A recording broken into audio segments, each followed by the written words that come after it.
En regardant les charts et la carte thermique des liquidations hier, on l'avait évoqué, c'était possible et c'est arrivé. Le marché a encore crashé un petit peu. On va parler de tout ça, on va parler aussi de Nvidia et on va aller regarder quelques points sympatoches vis-à-vis des altcoins qui commencent à bouillonner. Et c'est parti, c'est parti. Bon alors le BTC, il a chuté encore une fois, il est descendu en dessous des 82 000 $, il a atteint même les 81 900 $. Ok, est-ce que c'est la fin du monde? Est-ce que voilà, on va encore baisser? Écoute, pour l'instant, ce qui se passe, c'est qu'on n'a pas encore de réel retournement. On commence à voir des signes de divergence haussière sur le momentum. Actuellement, les retournements qu'on est en train de voir, ils sont en 4 heures. Et comme tu peux le voir, voilà, sur le momentum, on a une pente qui est haussière, tandis que sur le prix, on a une pente qui est baissière. Je vais pas te faire de faux espoirs, mais pour l'instant, on a de l'énergie derrière nous. Le Bitcoin a bel et bien envie de pousser. On l'a vu avec hier, on a essayé de faire un retournement, on a essayé de se retourner pour remonter au nord, et directement, on s'est fait ravaler au sud. Par ailleurs, si tu regardes la charte thermique des liquidations, ce que tu peux constater sur la droite de l'écran, c'est que on avait une espèce de support qui était aux alentours des 84 000, il a cédé, et bien évidemment, ensuite il y avait un trou, il y avait une espèce de gap, ce qu'on avait regardé hier, et maintenant on est sur un petit support, mais voilà, il est beaucoup moins important que le précédent qu'on avait, donc j'ai envie de te dire, voilà, il serait pas impossible qu'on descende, et qu'on descende encore direction les 74 000, 75 000, parce que c'est là où on a un très gros support qui nous attend. Parce que pour mémoire, si tu regardes ce qui s'était passé en 2024, on avait toute cette zone là qui avait marqué le premier ATH de BTC qui agissait comme résistance et qui maintenant agit comme support. À partir du moment auquel on parle, voilà, ça fera encore une baisse de 10%, voire un petit peu plus. Dans tous les cas, voilà, honnêtement, je préférais qu'on ait une baisse vraiment drastique d'un coup, là, qu'on n'en parle plus, puis ensuite on remonte. Je préfère largement ça plutôt qu'on rebondisse, qu'on aille faire un plus haut qui soit plus bas que les précédents. Et là, par contre, ça deviendrait un petit peu plus problématique. Ça veut pas dire que le bull run sera terminé, mais ça veut dire que ça prendra plus de temps. La piste d'atterrissage et de lancement de l'avion, voilà, elle sera plus longue. Et tu sais, hier, je t'ai fait une vidéo, j'avais le grand sourire et tout, alors que voilà, j'étais vraiment à contre-courant parce que tout le marché se cassait la gueule, les gens ils sont en dépression, il y a tous les influenceurs qui commencent à quitter le navire. Et moi, je te disais, gros, moi je suis hyper content. Je suis hyper content dans le sens où, voilà, alors je suis pas content que nos portefeuilles soient dans le rouge, je suis pas content qu'on se mange des grosses corrections, etc. Mais je suis content par rapport aux altcoins qui commencent à se réveiller. Et ça, on le voit avec plein de paramètres, notamment avec le fait que déjà le crypto total market cap, excluant le top 10, autrement dit le ticker Other, a montré beaucoup plus de résilience que le Bitcoin. Et ça, tu vois, on l'avait pas connu depuis 2021. Depuis le précédent bull run, on n'avait pas eu une dominance des altcoins qui était vraiment présente lorsque le Bitcoin diminuait. Alors oui, tu vas me dire, les altcoins ont baissé, les altcoins ont corrigé, et tu as bien raison, les altcoins ont corrigé, mais ils ont beaucoup moins corrigé que le BTC, et ça tu le vois, et c'est vraiment très très très fidèle mon pote, avec la market cap BTC dominance.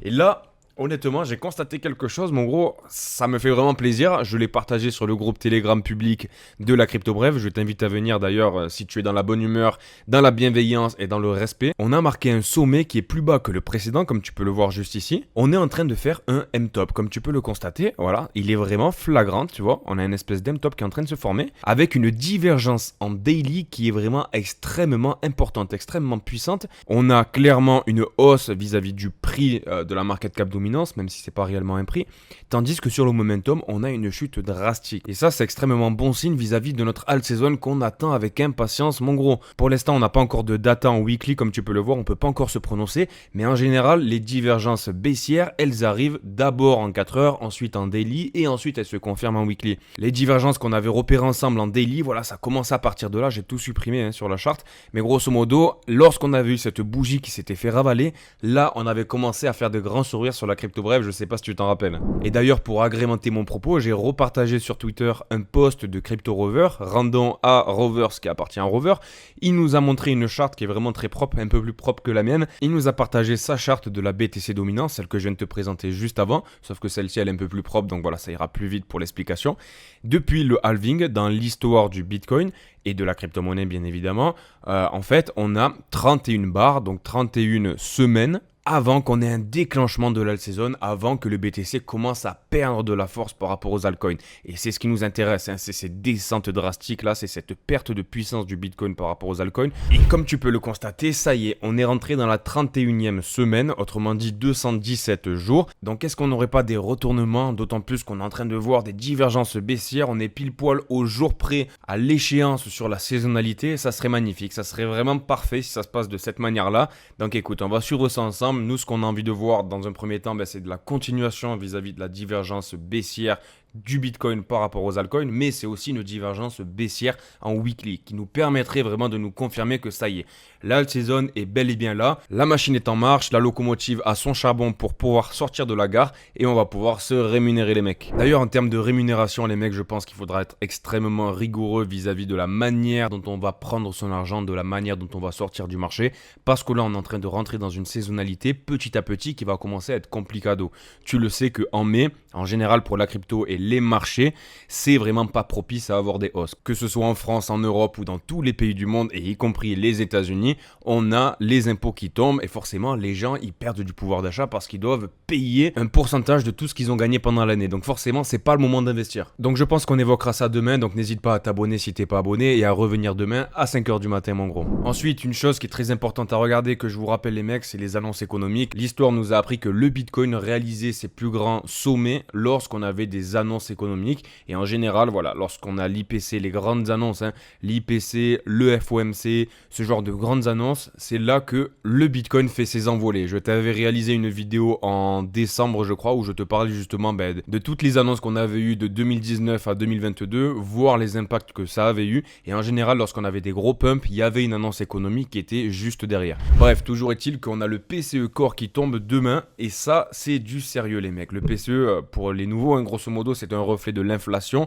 du pays des États-Unis et grosso modo plus l'inflation est basse, plus elle se rapproche de 2 qui est la target de la Fed. La target c'est la cible pour les francophones, plus c'est censé être bullish. Et je te rappelle que lorsque la Fed annonce ses résultats et lorsque ces résultats sont le reflet de la réalité, on a une petite latence et cette latence tu peux la constater avec Trueflation. Et tu te rappelles sur Trueflation on voyait qu'il y a à peu près un mois en arrière, on avait une inflation qui était aux alentours des 2%. La logique voudrait qu'on ait de bons résultats. On va suivre ça. Ensuite les amis, ça y est, les résultats de Nvidia sont tombés, les résultats qu'on attendait avec impatience et visiblement, mais voilà, on est toujours au-dessus des attentes, on a toujours des résultats qui sont bons. Donc Nvidia a annoncé un chiffre d'affaires de 39,3 milliards de dollars pour le quatrième trimestre, soit 2,7% de plus que prévu. 2,7%, c'est pas rien. C'est pas rien et ça fait plaisir parce que voilà, Nvidia, tu le sais, c'est un peu le représentant de l'intelligence artificielle au sein des marchés traditionnels. Donc écoute, c'est une bonne nouvelle. Parmi les temps qui courent, on l'apprend. Ensuite, les mecs, super nouvelle, on a Mastercard qui a annoncé un partenariat avec Ondo Finance, le roi du RWA au moment actuel, pour intégrer le fonds des bons du trésor américain à court terme tokenisé, les OUSG, dans son outil multi-chain network. Et grosso modo, la collaboration, elle permettra aux entreprises d'accéder à des actifs tokenisés pour permettre d'offrir des rendements quotidiens avec des souscriptions et des remboursements 24 heures sur 24, 7 jours sur 7. Donc voilà, on va pas passer par quatre chemins, on a une réelle adoption du RWA, de la tokenisation.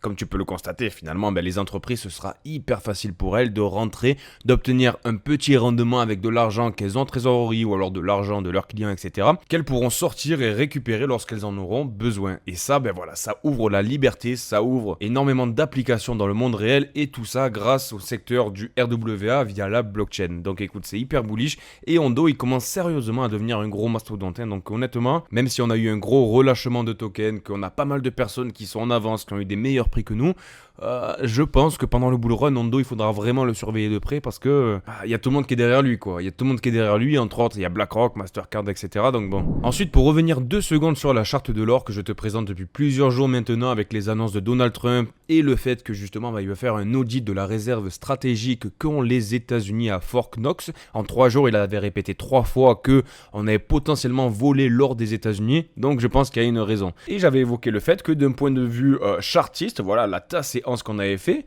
l'or il avait dépassé son objectif. Donc j'ai dit qu'à un moment donné on monte jamais en ligne droite et là l'or il a pas corrigé depuis un certain moment et là on parle pas de même coin ou du bitcoin, tu vois, on parle de l'or. Et voilà, bon bref, et ce qu'on peut constater c'est qu'on commence petit à petit à avoir des réintégrations, tu vois, et en général ça c'est pas extrêmement bullish parce que lorsque tu as une tendance qui est haussière, et ça c'est valable pour la crypto les mecs, on fait des W comme ça et on commence à faire une espèce de parabole. En revanche, lorsqu'on commence à réintégrer les W, donc grosso modo lorsqu'on va plus bas que la corde, finalement le support de ton W, là ça commence à être moins bullish. Et lorsque tu te mets en 4 heures, tu peux voir qu'on a une perte de la force acheteuse.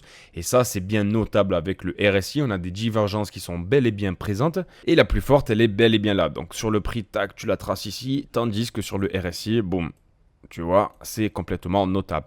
Donc écoute, est-ce qu'on n'aurait pas une correction de l'or? D'autant plus que on va aller voir le dollar tout de suite. Donc le Dixie, tu le connais, DXY, en grosso modo, c'est l'indice, la charte qui te permet de voir la force du dollar américain par rapport aux autres devises du monde entier. Et grosso modo, plus ça monte, plus le dollar il est puissant, et plus ça baisse, plus le dollar est faible. Finalement, tu le sais, en général, le Dixie est considéré comme une valeur refuge. Donc quand les marchés vont pas bien, les gens viennent se réfugier dans le Dixie. Et quand tout va bien, les gens sortent du Dixie pour aller dans les riscon. Ok, donc nous, ce qu'on a envie de voir, c'est le Dixie qui se casse la gueule. Et voilà, ce qu'on avait constaté ensemble, justement, avec le fait que Donald Trump était en train de remettre en cause finalement la réserve stratégique des États-Unis, c'est qu'on commençait à voir le Dixie qui commençait à se casser la gueule, alors que le marché lui aussi se cassait la gueule. Tu vois? Donc il y avait un truc qui était louche et il y avait un menteur dans l'histoire. Alors qu'en général, lorsque le Bitcoin se casse la gueule, le Dixie est censé se recharger. Et il a baissé ces derniers jours. Bref, moi ce que j'ai constaté et que je voulais te partager, c'est que j'ai l'impression qu'on est en train de former un espèce de épaule tête-épaule. Et la question que je me pose, un scénario que je vois qui pourrait être envisageable, ça serait de venir faire un petit pump, de monter jusqu'au 107 pour ensuite venir faire une correction et là, former bel et bien notre épaule tête-épaule qui nous amènerait vers une correction du Dixie et autrement dit, une expulsion de la liquidité du dollar américain, mais aussi de l'or pour rentrer dans les riscon. Et ça nous permettrait pendant 1 mois, 2 mois d'aller vers des riscon, de faire un petit pump des marchés et notamment du Bitcoin et de la crypto-monnaie. Donc écoute, si on commence à avoir ce genre de figure, ça serait extrêmement bullish pour le Bitcoin et la crypto. En termes de news un peu plus macroéconomique qui peut nous concerner si on est situé en Europe, on a McDonald Trump qui annonce 25% de taxes à l'Europe. Donc voilà, on a Emmanuel Macron qui a fait un petit peu le charlot à la Maison Blanche, il a fait le rigolo, mais grosso modo voilà, Donald Trump il s'en fout complètement, je vais pas m'étendre un peu plus sur Macron parce que j'ai pas envie de me faire bannir ma chaîne, mais grosso modo voilà, ça sent pas très bon, mais voilà, dans l'idée, est-ce qu'on n'aurait pas un coup de pression de Donald Trump pour faire adopter certaines choses à l'Europe? Écoute, c'est ce qu'on va voir ensemble, on suivra ça de près les mecs. Ensuite mon cher ami, pour terminer sur une note douce et agréable à la fois, on a la Banque Centrale Européenne qui nous met en garde contre une réserve stratégique de Bitcoin qui pourrait être dangereuse. Alors ça fait plaisir, ça fait extrêmement plaisir que la Banque Centrale Européenne nous prévienne. Voilà, c'est le moment de rentrer les mecs, voilà. Il faut toujours faire l'inverse de ce que te disent les banques centrales, donc écoute, voilà. Qu'on ait des nouvelles comme ça, qu'on ait des espèces d'articles là qui nous crachent sur le Bitcoin, voilà, c'est ce qu'on veut. Crachez-nous dessus les mecs, allez-y, on rachète, on rachète, on rachète. C'est déjà terminé, j'espère que cette vidéo t'a plu, un petit like, essaye de jouer le jeu, mon pote, ça coûte rien, un petit commentaire, abonne-toi si t'es pas abonné, on se retrouve demain à 5h du matin pour une nouvelle vidéo. Bisous, ciao ciao.